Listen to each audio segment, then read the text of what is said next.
The scripture today is full of the word love. God is love. And it's an understanding of who Jesus was in his own definition of love and the full understanding of what humanity is meant to be. Filled with love. Jesus is a reflection of the living God in the midst of what he has learned in his life, in his death and resurrection. Our humanity,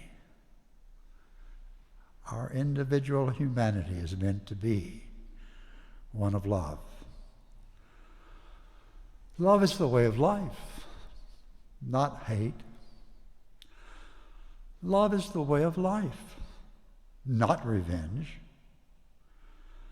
Love is the way of life, not an eye for an eye.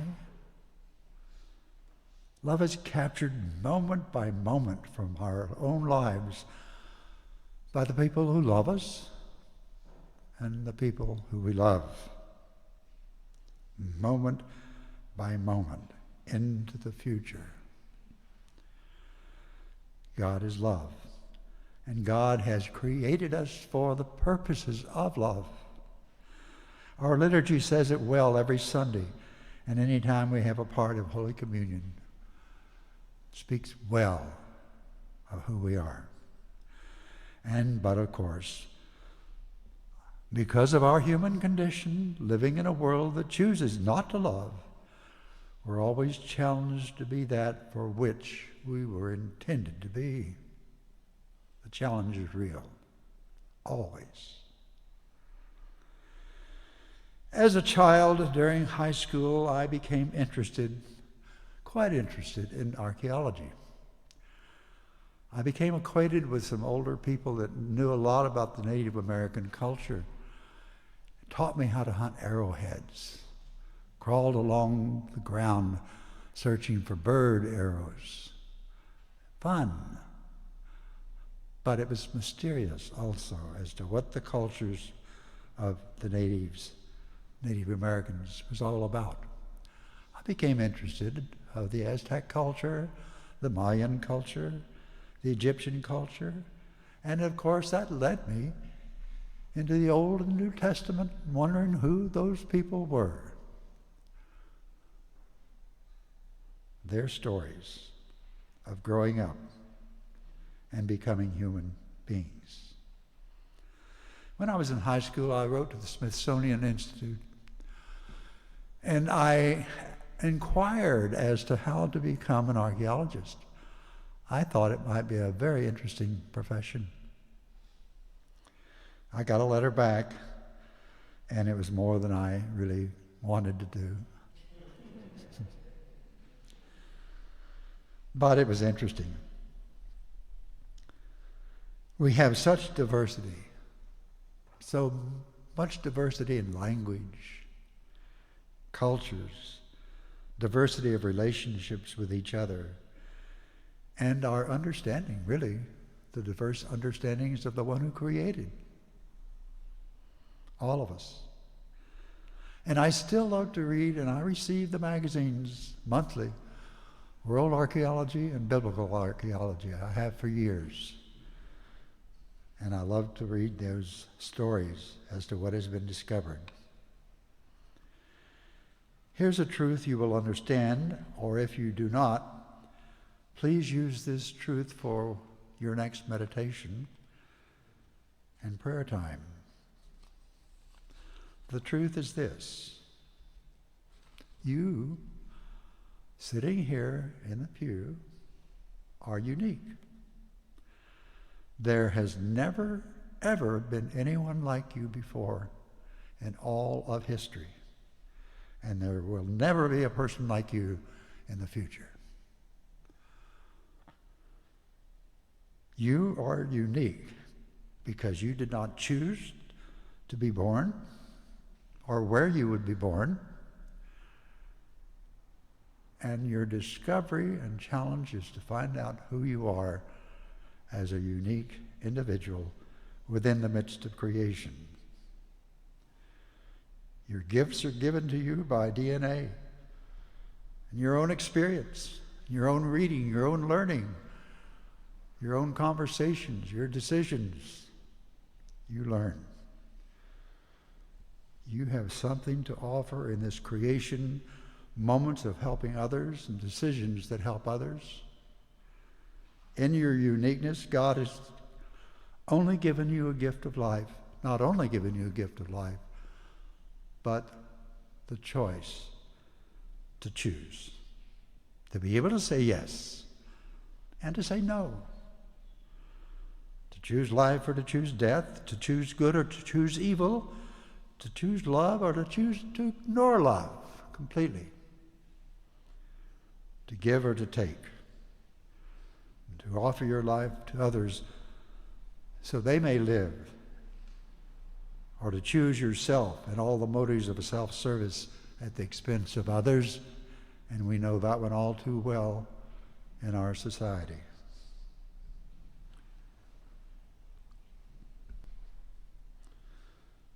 I worked with a group in Jerusalem named Sabeel. Sabeel is a word that means in Arabic, the way. Christians were first known as people of the way. And Sabeel Jerusalem asked me to write a reflection about an individual that I met 25 years ago. He was on the advisory committee of Friends of Sabeel in North America. And he died 3 weeks ago, 92 years of age. He was a Roman Catholic bishop for a number of years in Detroit, Michigan, but was forced into retirement by the church because of the many difficult stands he took in order to bring justice and love and caring to the generations. Bishop Thomas Gumbleton. You may or may not have ever heard of him. Difficult stands that he made in his commitment to Jesus Christ. He made a difference relating to love, love of neighbor, love of creation, love of working on complicated justice issues, love of one's own self as a child of God. Our rector, Martin, gave a wonderful sermon several weeks ago on the subject of being a child of God. We all are. Being children of God. I want to read this article that I wrote that is being published in Episcopal Peace Fellowship and in the Sabeel News from Jerusalem. I wrote about Bishop Gumbleton as I knew him as a child of God.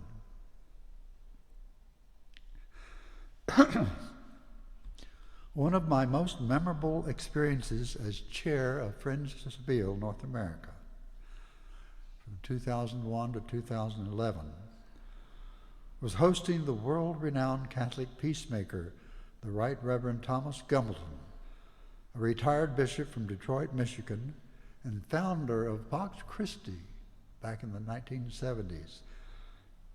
Pax Christi USA, a Catholic peace organization. The trip was sponsored by Sabeel Jerusalem over 10 days, including Holy Week in the spring of 2008. And it included visits to Jerusalem, Bethlehem, Nablus, Gaza, and the Galilee.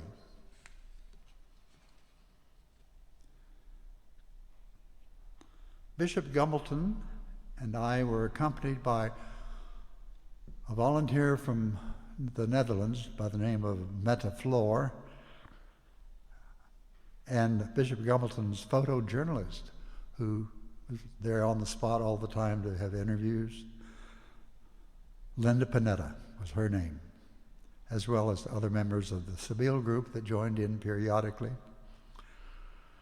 For Bishop Gumbleton and me, this was not our first pilgrimage to the Holy Land, but an important one due to its focus on fact-finding.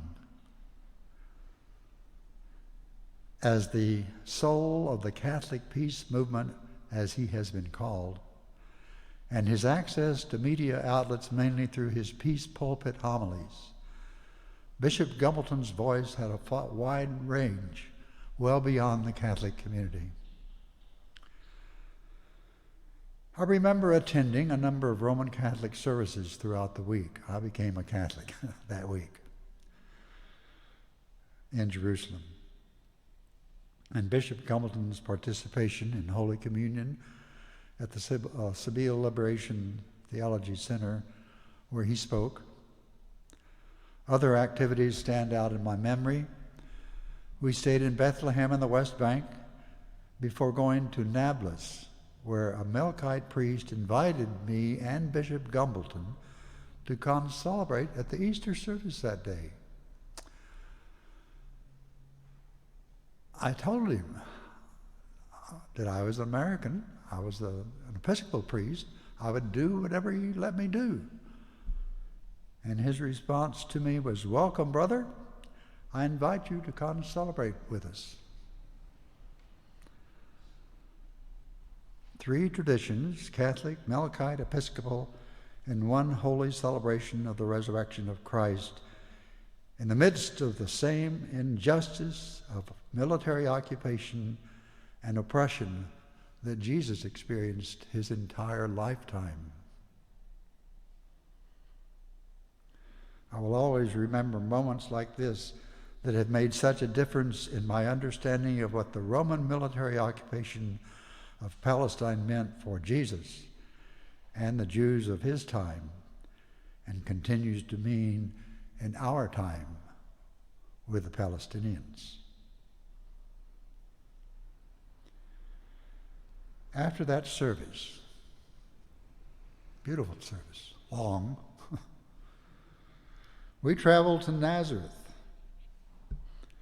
and spent 2 hours with Bishop Elias Shakur, Archbishop of the Melkite Church in the Galilee, and I found out a friend of Bishop Gumbleton.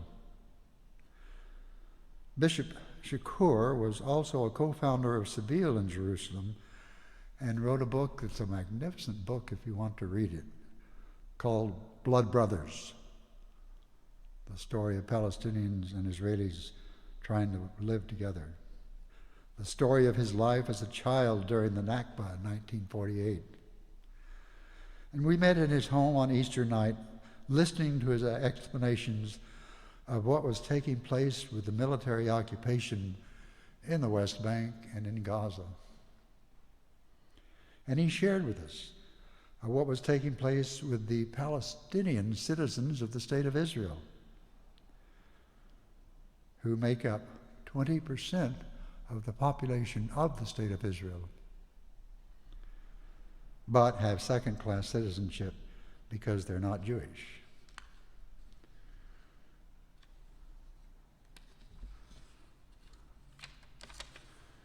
We then went to Gaza. A very painful experience, hearing from Gazans who are subjected to the worst forms of Israeli subjugation. Extreme poverty, crowded refugee camps, sewage in the streets, no electricity or water sometimes, no access to fishing in the sea beyond Israel's stated limits. This is Mother Teresa's territory, the poorest of the poor. And indeed, the Sisters of Charity continue today to serve near Gaza's embattled Al-Shifa hospital.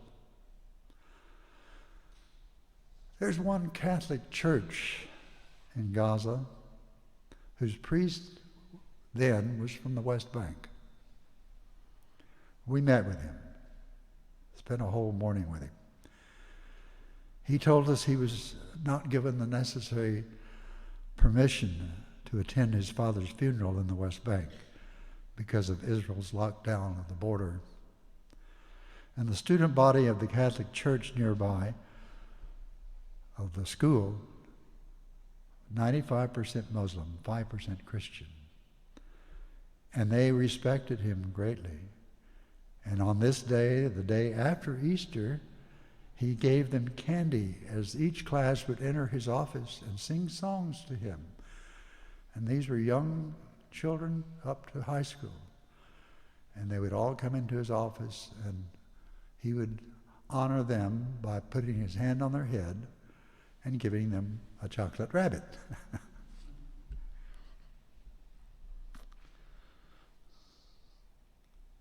A very special time.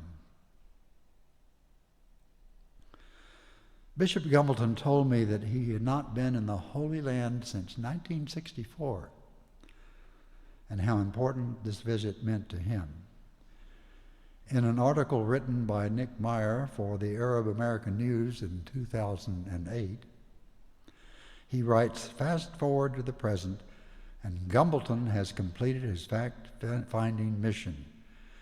He traveled both up and down in Israel and Palestine, interviewing people from downtrodden Palestinian villagers to Israeli soldiers patrolling the border walls, and he came back with a promise to do more to help restore peace in the region." He's also quoted at a talk given to the Ramallah Club in Dearborn, Michigan, upon his return. "We give more financial assistance to Israel than any other country, and almost all of it is military aid." Back in the United States later that month, Bishop Gumbleton was a featured speaker at the Friends of Sabile conference that we held at Villanova University in Philadelphia. The title of his presentation was "The Radical Challenge of Nonviolence." I know all the confusions of what's going on today and try to understand what is happening in that region. But one thing I do know is a fact. In 1948, Gaza had 80,000 people living in it, an historical part of the world for many, many centuries. There's over 2 million people there that live there now.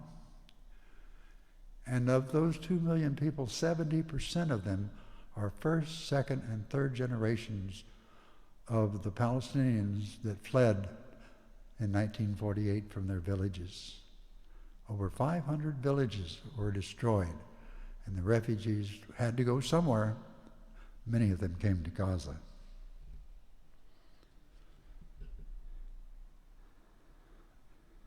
Having been there 4 times, one other thing I would recount is that they still live in their villages, in their makeshift villages. The buildings you're seeing destroyed now have the names of the villages where they came from. And when you see in the paper, like you did yesterday, if you read it, 100 members of one family were killed, that was a village living together, relatives.